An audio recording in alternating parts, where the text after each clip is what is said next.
का SV children academy Rawla मंडी के online platform पे स्वागत है। बात करते हैं कक्षा 11 और विषय भूगोल चल रहा है हमारा। विषय भूगोल अध्याय चौथा चल रहा है जिसका नाम है जलवायु। हमने शीतकालीन ग्रीष्मकालीन इन जलवायु वर्षा ऋतु के बारे में पढ़ लिया। हम पढ़ते हैं मानसून के निवर्तन की ऋतु यानी वापस लौटने की। इतने में पढ़ा था हमने कि मानसून कैसे आता है। अब लौटने की प्रक्रिया पढ़ेंगे। और जैसे आपको पता है सितंबर महीना चल रहा है, सितंबर अक्टूबर ये लौटने की प्रक्रिया, मानसून वापस है। अब जो हमारी अगर थोड़ी बहुत ही बारिश होगी तो वो लौटने की वाली बारिश होगी। तो पढ़ते हैं मानसून के निवर्तन की ऋतु। अक्टूबर और नवंबर के महीने को मानसून के निवर्तन की ऋतु कहा जाता है। ठीक है, सितंबर अब अक्टूबर से स्टार्ट हो जाएगा। सितंबर के अंत में सूर्य के दक्षिणायन होने की स्थिति में गंगा के मैदान पर स्थित निम्न वायुदाब की द्रोणी भी दक्षिण की ओर खिसकना आरंभ कर देती है। इसे दक्षिण पश्चिम मानसून कमजोर पड़ने लगता है।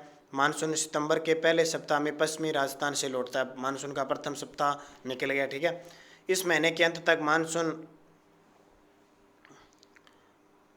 राजस्थान, गुजरात, पश्चिमी गंगा मैदान और मध्यवर्ती उच्च भूमियों से लौट चुके थे।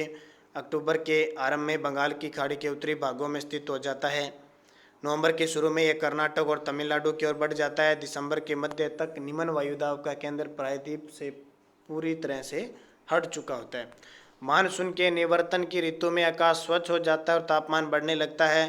जमीन में अभी भी नमी होती है। उच्च तापमान और आर्द्रता की दशाओं से मौसम कष्टकारी हो जाता है। आमतौर पर इसे कार्तिक मास की उष्मा कहा जाता है।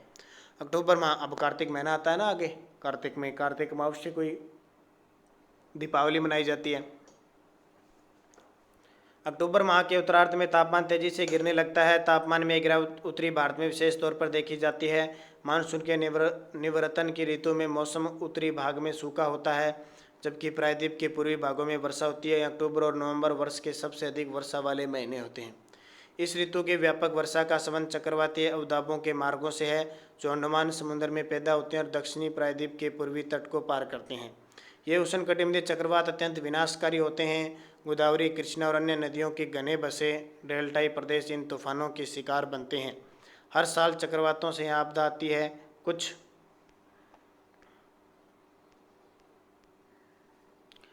तूफान, चक्रवर्तीय जो तूफान होते हैं वो पश्चिम बंगाल, बांग्लादेश और म्यांमार के तट से भी टकराते हैं। कोरोमंडल तट पर होने वाली अधिकांश वर्षा इन्हीं अवदाबों और चक्रवातों से प्राप्त होती है। ऐसे चक्रवातीय तूफान अरब सागर में कम उठते हैं। भारत की परंपरागत ऋतुएं, परंपरागत का मतलब परंपरा से चली आ रही वो ऋतुएं। भारतीय परंपरा के अनुसार वर्ष को द्विमासिक 6 ऋतुओं में बांटा जाता है। उत्तरी और मध्य भारत में लोगों द्वारा अपनाए जाने वाले इस ऋतु चक्र का आधार उनका अपना अनुभव और मौसम के घटक का प्राचीन काल से चला आया ज्ञान है। लेकिन ऋतुओं की व्यवस्था दक्षिण भारत की ऋतुओं से मेल नहीं खाती जहाँ ऋतुओं में थोड़ी भिन्नता पाई जाती है। देखिए, बसंत ऋतु, ग्रीष्म ऋतु, बसंत, ग्रीष्म, वर्षा, शरद, हेमंत, शिशिर। जैसे बसंत चैत्र वैशाख में होती है, ग्रीष्म ज्येष्ठ आषाढ़ में होती है, वर्षा ऋतु होती है सावन भादो में होती है, शरद आश्विन कार्तिक। अब आश्विन महीना चल रहा है, देखो शरद ऋतु है ना, मौसम में ज़्यादा गर्मी पड़ती है और उमस भरा सा है। हेमंत मार्गशीर पौष और शिशिर।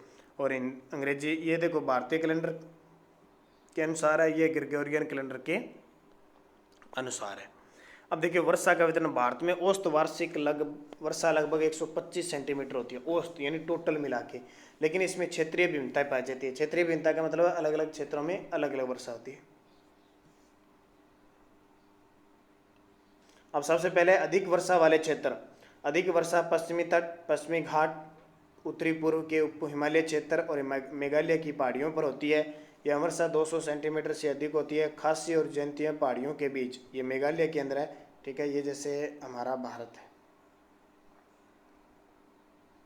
यहाँ पे मेघालय है, यहाँ पे गारो खासू पहाड़ी है, ये पश्चिमी घाट, ये तट है, इसके पास ये पश्चिमी घाट है। ठीक है, और फिर ब्रह्मपुत्र घाटी और निकटवर्ती पहाड़ियों में, ये ब्रह्मपुत्र की घाटी है, यहाँ से ब्रह्मपुत्र नदी आती है, अरुणाचल प्रदेश, असम, घाटियों में 200 सेंटीमीटर से कम होती है। मध्यम वर्षा के क्षेत्र गुजरात का जो दक्षिण भाग है, पूर्वी तमिलनाडु है, उड़ीसा सहित उत्तरी पूर्वी प्रायद्वीपीय झारखंड, बिहार, पूर्वी मध्य प्रदेश, उप हिमालय के साथ संलग्न गंगा का उत्तरी मैदान, कछार घाटी और मणिपुर में वर्षा 100 से 200 सेंटीमीटर के बीच होती है। न्यून वर्षा वाले क्षेत्र जहाँ कम वर्षा होती है, जैसे पश्चिमी उत्तर प्रदेश, दिल्ली, हरियाणा, पंजाब, जम्मू कश्मीर, पूर्वी राजस्थान, गुजरात, दक्कन के पठार पर वर्षा 50 से 100 सेंटीमीटर, यानी अधिक वर्षा वाले, मध्यम वर्षा वाले और न्यून वर्षा वाले। अपर्याप्त यानी न के बराबर वर्षा। प्रायद्वीप के कुछ भागों, विशेष रूप से आंध्र प्रदेश, कर्नाटक, महाराष्ट्र में और लद्दाख और पश्चिमी राजस्थान के अधिकतर भागों में 50 सेंटीमीटर से कम वर्षा थी। अपने देखो कितनी की होती है, 25-30 सेंटीमीटर होती है ना, मुश्किल से ही। हिमपात हिमालय क्षेत्रों तक सीमित रहता है। मानचित्र का अवलोकन करते हुए वर्षा के प्रारूप पहचानिए। वर्षा की परिवर्तिता। भारत की वर्षा का एक विशिष्ट लक्षण उसकी परिवर्तिता है। वर्षा की परिवर्तिता का मतलब होता है परिवर्तन होता है, को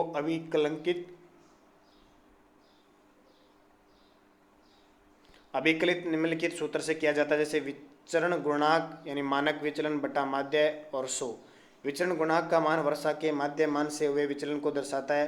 कुछ स्थानों की वार्षिक वर्षा में 20 से 50% तक विचलन हो जाता है। विचरण गुणांक के मान भारत में वर्षा की परिवर्तिता को प्रदर्शित करते हैं। 25% से कम परिवर्तिता पश्चिम तट, पश्चिम घाट, उत्तरी पूर्वी प्रायद्वीप, गंगा के पूर्वी मैदान, उत्तरी पूर्वी भारत, उत्तराखंड, हिमाचल प्रदेश और जम्मू कश्मीर के दक्षिण पश्चिम भाग में पाई जाती है। इन क्षेत्रों में वार्षिक वर्षा 100 सेंटीमीटर से अधिक होती है।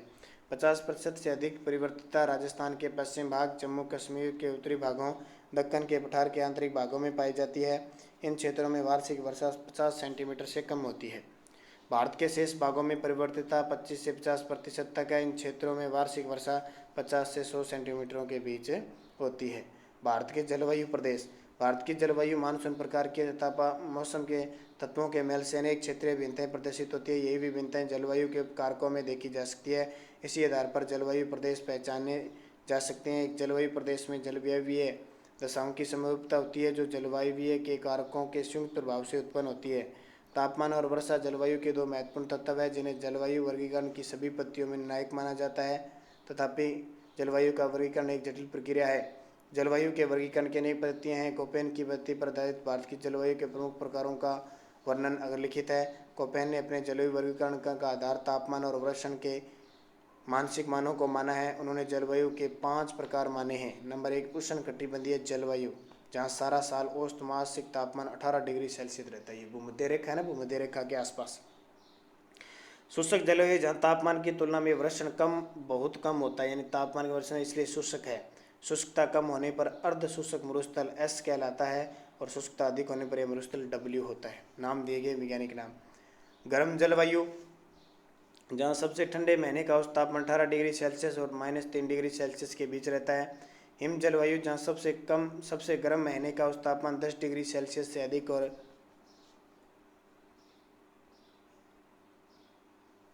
सबसे ठंडे महीने का औसत तापमान -3 डिग्री सेल्सियस से कम रहता है। यानी जो हिम महीना, वहाँ पे गर्म का महीना तापमान 10 डिग्री होता है, जैसे अपने 50 हो जाता है, ठंड महीना माइनस में चला जाता तापमान। बर्फीली जलवायु, जहाँ सबसे गर्म महीने का तापमान 10 डिग्री सेल्सियस से कम रहता है। ठीक है। कोपेन ने जलवायु प्रकारों को व्यक्त करने के लिए वर्ण संकेतों का प्रयोग किया, जैसा कि ऊपर बताया गया है।